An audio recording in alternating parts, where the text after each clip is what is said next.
আজকের আলোচনার বিষয় হলো কথাকলি নৃত্য বা কথাকলি ডান্স। এই কথাকলি ডান্সটা আমরা দেখতে পাই কেরালাতে। এর বেশভূষা বা সাজসজ্জা সমস্তটাই বাকি যে ক্লাসিক্যাল ডান্স রয়েছে তার থেকে অনেকটাই আলাদা। এই কথাকলি ডান্সটার অ্যাকচুয়ালি প্রোনাউন্সিয়েশনটা কেরালাতে করা হয় কথাকলি। কথা অর্থাৎ কথা, আর কলি কথার অর্থ হলো খেলা, মানে কথার খেলা।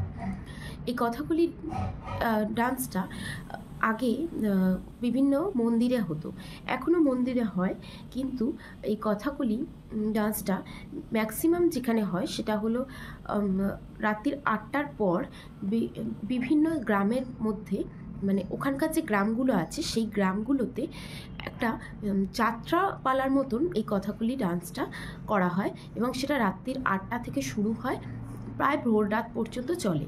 আর এই কথাকলি নৃত্যের যে বিষয়টি কে তুলে ধরা হয়, মেনলি যে বিষয়গুলোকে, সেই বিষয়গুলো হলো রামায়ণ, মহাভারত, শিব পুরাণ, এছাড়াও বিভিন্ন পুরাণের কাহিনীকেই এই কথাকলি ডান্সে তুলে ধরা হয় নৃত্যনাট্যের মাধ্যমে।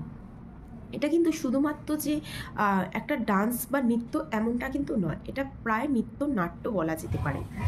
আর এর মধ্যে বেশি প্রাধান্য রয়েছে মুদ্রার। প্রায় 60,000-এরও বেশি মুদ্রা এই কথাকলি নৃত্যে ব্যবহার করা হয়। আর এই কথাকলি নৃত্যে বেশভূষা কত প্রকারের হয়, আর এই কথাকলি নৃত্যে ওটি ঠিক কীভাবে এসছে, এর যে যিনি সৃষ্টিকর্তা বা যে এর জনক, এই পুরো বিষয়টা নিয়েই আমি একটা বড় ভিডিও বানাবো। তো ততক্ষণ পর্যন্ত তোমরা দেখতে থাকো।